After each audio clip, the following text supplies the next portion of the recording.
तो कहानी की शुरुआत होती है पहाड़ों के बीचों बीच बने एक फार्म हाउस से, जहाँ एक फैमिली रहती है। ये फैमिली ग्रैडी की है और ये सारे फॉर्म्स भी। उसकी फैमिली में उसकी वाइफ, बच्चे और उसका भाई था। ग्रैडी अपने दोस्तों के साथ पहाड़ों में गया था शिकार के लिए, लेकिन अब 10 दिन हो चुके थे, उसका कोई अता पता नहीं था। पहाड़ों से कोई भी वापस लौट कर नहीं आया था। पुलिस को भी ग्रैडी की फैमिली इन्फॉर्म कर चुकी थी। पुलिस ने सर्च ऑपरेशन भी किया, पर मौसम खराब होने की वजह से उन्हें वो दरमियान में रोकना पड़ा और पुलिस भी ग्रैडी को ढूंढ नहीं पाई। वैसे भी जिन पहाड़ों में वो गया था, उन पहाड़ों के बारे में मशहूर था कि जो भी उनमें जाता है वापस नहीं आता। अब ग्रैडी के पीछे उसकी फैमिली को उसका भाई राउडी संभाल रहा था। उनके फॉर्म्स के पास ही एक और आदमी भी रहता था अपनी वैन में, जिसका नाम था एडी। खैर, यहाँ पर हम राउडी और ग्रैडी की वाइफ एलन को साथ दिखते हैं। मतलब उनका अफेयर चल रहा था, जिसकी भिनक अब उनके बड़े बेटे को पड़ चुकी थी। इसीलिए वो अपने अंकल राउडी से रोड रहने लगा था। ड्रेक को लगता था कि राउडी नहीं चाहता कि उसके डैड वापस आए,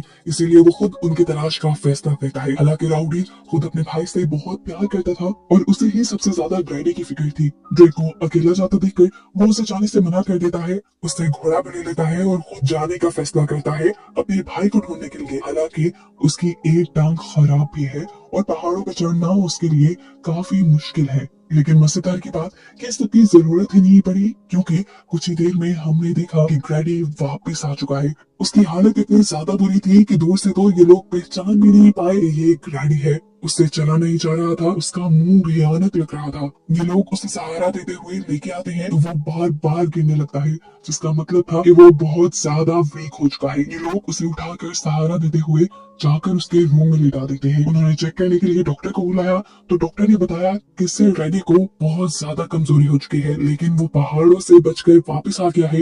ये भी बहुत बड़ा चमत्कार है। डॉक्टर के मुताबिक इतनी देर तक कोई भूखा नहीं रह सकता था। ग्रैडी ने 10 दिन के दौरान कुछ तो खाया था, जिसकी वजह से वो जिंदा बचकर यहाँ आया था। खैर, अब उसकी बॉडी बहुत ज्यादा कमजोर हो चुकी थी।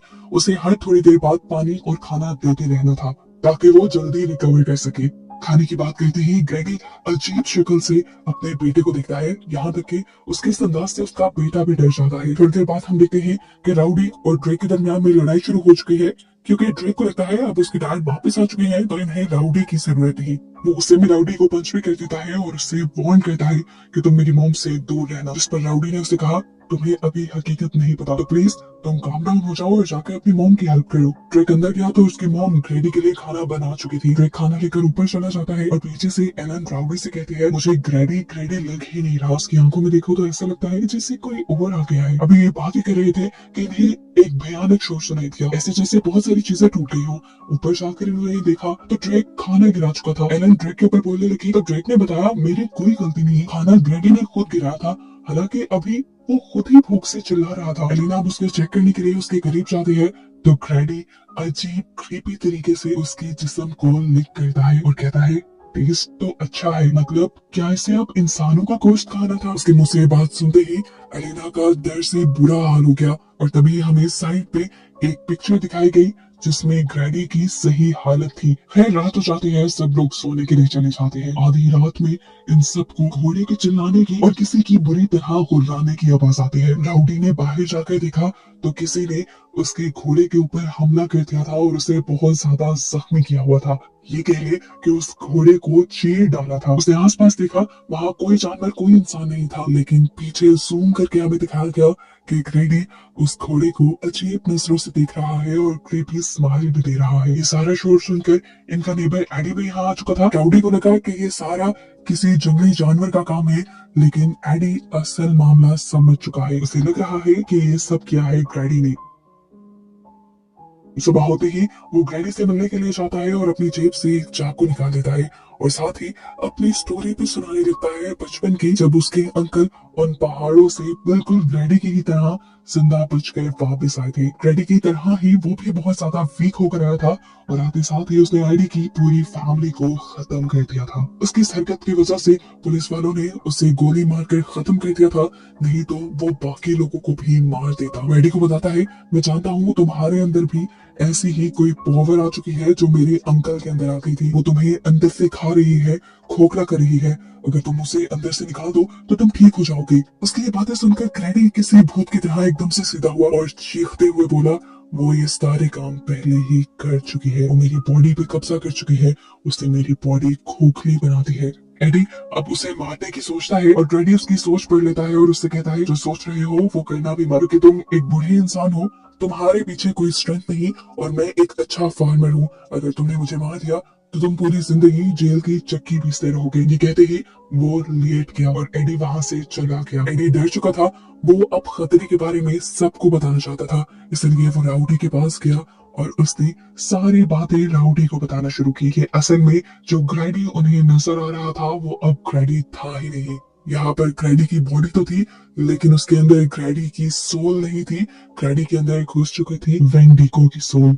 ये एक शैतानी सोल थी जो पहाड़ों में रहती थी और लोगों पर कब्जा कर लेती थी। ये कैनिबल थी, आदमखोर थी, इंसानों को खाया करती थी। इससे पहले कि ग्रैडी भी उनकी फैमिली के ऊपर हमला कर दे, एडी राउडी को मशवरा देता है कि वो किसी तरह उसे मार दे। क्या आप देखते हैं कि एलिना ग्रैडी के रूम में गई, उसने देखा कि खाना अभी भी वैसे ही पड़ा था। वो खाना उठाकर वापस लौट ही रही थी कि ग्रैडी ने उसे अपनी आवाज में बुलाया। एक पल के लिए फील हुआ कि शायद वो शैतानी सोल सो गई है और अभी असली ग्रैडी होश में है जो एलिना से बात कर रहा है। वो एलिना को बताता है कि हम पहाड़ों में शिकार करने गए लेकिन वहां जाकर हम गुम हो गए, हमें रास्ता भूल गया। हमने एक घर के अंदर शेल्टर लिया, 4 लोग मदद बुलाने के लिए गए लेकिन फिर वो वापस लौट कर ही नहीं आए। ग्रैडी और उसका साथी वो लोग भूख से मर रहे थे। तभी ग्रैडी के कान में एक अजीब सी आवाज सुनाई दी जिसने ग्रैडी से कहा कि तुम मुझे अंदर आने दो, मैं तुम्हें बचा लूंगा। असल में ये आवाज उसी शैतानी सोल की थी और अपने आप को बचाने के लिए ग्रैडी ने उसे हाँ कह दी, जिसके बाद वो सोल ग्रैडी के अंदर आ गई।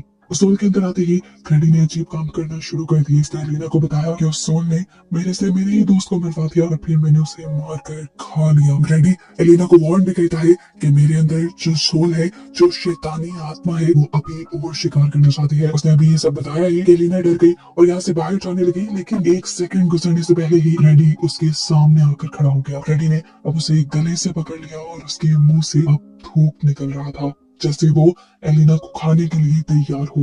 इससे पहले कि वो एलिना के ऊपर वार करके उसे खा लेता, पीछे से राउडी उसके ऊपर गन पॉइंट कर देता है। ये देखकर उसे गुस्सा आता है और पलक झपकने जितने वक्त में वो कमरे के अंदर जाकर दरवाजा बंद करके वहां की सारी चीजें तहस नहस करने लग जाता है। लगातार वो डरावनी आवाज में चीखे मार रहा था जिससे ड्रेक और उसका भाई भी बहुत ज्यादा डर रहे थे। अपनी जान बचाने के लिए एलिना बच्चों और राउडी को लेकर इस घर से निकलने ही वाली थी कि यहाँ पर एडी आ गया। एडी असल में ये ठान कर आया था कि वो ग्रैडी को मार ही देगा। वो इन सब की जान बचाने के लिए इन सबको अपनी वैन में जाने को कहता है। यहाँ ड्रेक इनके साथ जाने से मना कर देता है क्योंकि उसे लग रहा था कि उसे अपने डैड की जान बचानी चाहिए, जिस पर एलिना उसे थप्पड़ मारती है और उसे समझाती है, ड्रेक क्या वो तुम्हें तुम्हारे डैड लग रही है? इसकी हालत तो देखो, उसके अंदर एक शैतानी सोल है जिसे मारना जरूरी है वरना वो हमें मार देगा और ये सारी बातें मुझे ग्रैडी ने खुद बताई है। ये कहने के बाद ये लोग इस घर से चले जाते हैं। एडी ऊपर जाता है ग्रैडी को मारने के लिए, लेकिन उससे पहले ही पीछे से ग्रैडी आकर उसकी ही गर्दन पे वार करके उसे ही मार डालता है। यहाँ पर हमें अब राउडी को दिखाया गया जो गन लेकर बाहर निकला था क्योंकि वो भी ग्रैडी को खत्म करना चाहता था। उसके पीछे एलिना आ गई जिसने उसे गले लगा लिया। इसके बाद वो बिना कुछ देखे घर के अंदर चला गया। घर के अंदर जाते ही उसे सबसे पहले एडी की लाश नजर आई, जिसके बाद वो गुस्से में ग्रैडी को मारने के लिए उसके कमरे में चला गया। लेकिन ग्रैडी इस टाइम बेबस अपने बिस्तर पर लेटा था। इससे पहले कि राउडी उसे मार देता, ग्रैडी ऐसे एक्ट करने लगा जैसे वो बेचारा है, लाचार है। राउडी को अपने भाई के ऊपर तरस आ गया और जैसे ही वो इमोशनली वीक हुआ, ग्रैडी ने उसी के ऊपर हमला कर दिया। शोर सुनकर एलिना को भी खतरे का अंदाजा हो जाता है। वो अपने बच्चों को वैन से निकालकर कहीं और छुपा देती है और वहीं पर ग्रैडी आ जाता है। वो अपने साथ अपने भाई राउडी की लाश को भी उठा कर लाया था। वो अब जबरदस्ती एलिना को अपने साथ घर के किचन में लेकर आया और उसने राउडी की लाश को टेबल पे रख दिया। एलिना को वो अब समझाने लगा कि उसे क्या करना है। वो एलिना को बहुत ही खतरनाक काम करने को कह रहा था। वो एलिना को राउडी का गोश्त पकाने को कह रहा था। वो उसे बताता है कि पहले एलिना राउडी के टुकड़े करे और उसके बाद एक पॉट में पानी उबलना रखे, राउडी का सूप बनाए और उसे दे। ये सब करने को एलिना तैयार ही नहीं थी। वो कैसे कर सकती थी ये सब? एलिना ने जब मना किया तो ग्रैडी ने उसे जोरदार थप्पड़ मारा जिससे वो नीचे गिर गई और उसने साइड में देखा कि ड्रेक उसे बचाने के लिए आ गया था। लेकिन अगर उसकी भनक ग्रैडी को पड़ जाती तो ग्रैडी पहले उसे ही मार देता। ग्रैडी का ध्यान भटकाने के लिए अब वो ग्रैडी के कहे हुए काम करने लग जाती है। उसने अब राउडी की बॉडी के टुकड़े करना शुरू किए और टुकड़े करके उसने सारा गोश्त एक बाउल में डाल दिया। उसके बाद उसने सूप को उबलने रख दिया। इतने में पीछे से ड्रेक ने गन ढूंढकर उसे लोड करना शुरू कर दिया था। सूप पकाकर एलिना एक बोल ग्रैडी के सामने रख देती है, तो ग्रैडी उससे एक और बोल तैयार करने को कहता है, क्योंकि वो चाहता था कि एलिना ये गोश्त उसके साथ मिलकर खाए। एलिना ने उसे साफ कह दिया कि मुझे भूख नहीं है, लेकिन तभी पीछे से ड्रेक के हाथ से गोली छूटकर गिर गई। अब तो पक्का ग्रैडी का ध्यान उस तरफ जाता, इसीलिए एलिना अब ग्रैडी की ये बात मानने को भी तैयार हो गई कि वो राउडी का गोश्त खाएगी। एक बॉल लेकर वो भी बैठ गई और मजबूरी में उसे राउडी का गोश्त खाना पड़ा। यहाँ पर पहले ग्रैडी ने एक बार टेस्ट किया और उसके बाद तो वो जंगलियों की तरह खाने लगा। जैसे ही उसके बोल में से सब कुछ खत्म हुआ तो उसने एलिना को कॉलर से पकड़ लिया और उससे कहा, मेरी जो हालत है ये तुम्हारी और राउडी की वजह से है। अब इससे पहले कि वो एलिना को भी मार देता, पीछे से ड्रेक गोली चला देता है। उसकी गोली से ग्रैडी यहाँ पर एलिना को छोड़कर भाग जाता है, लेकिन एलिना को चोट लग जाती है। ड्रेक जब उसकी मदद करने के लिए आया तो एलिना ने उसे कहा, जाकर तुम टिम को बचाओ। इतने में वो टिम के पास पहुंच गया होगा। ड्रेक उसकी बात मानते हुए जब गया टिम के पास तो उसने क्या देखा कि ग्रैडी भयानक अंदाज में उसके भाई का गला दुबा रहा था। वो उसे मारने ही वाला था कि तभी पीछे से ड्रेक आ गया। उसने 1 मिनट के लिए टिम को छोड़ा और ड्रेक को कहा, तुम सबको ना एक साथ रहना चाहिए, पता है कहाँ पर? मेरे पेट में। ये कहते ही वो भयानक तरीके से हंसने लगा। उसकी आंखें भी सफेद पड़ चुकी थी, जिसका मतलब था कि अंदर का ग्रैडी अब मर चुका है और इनके सामने जो है वो वेंडी का है। वो दोबारा अब टिम का गला दबाने लगता है कि पीछे से ड्रेक उसके ऊपर गोली चला देता है और ग्रैडी बेजान होकर गिर जाता है। इस पॉइंट पे नहीं लगा कि ये लोग बच गए हैं, लेकिन ये बस उनकी सोच ही थी, क्योंकि एकदम से ग्रैडी ने उठकर पीछे से ड्रेक को पकड़ लिया और ड्रेक को अभी वो मारने ही वाला था कि ठीक टाइम पर यहाँ पर पहुंच गई एलिना। उसने ड्रेक को छुड़ाते हुए ग्रैडी के मुंह में गन डालकर उसके दिमाग पे शूट कर दिया, जिसके बाद आखिर उसकी मौत हो गई। ग्रैडी तो मर चुका था, उसका जिस्म तो बेजान हो गया था, लेकिन भयानक आवाजें जो पहले इनको ग्रैडी के अंदर से आ रही थी वो इन्हें अभी भी सुनाई दे रही थी, जिसका मतलब वेंडी को अभी खत्म नहीं हुआ था। आगे वो इनके सामने कौन सा खतरा लेकर आएगा, इसी सस्पेंस के साथ ये कहानी यहाँ हो जाती है खत्म।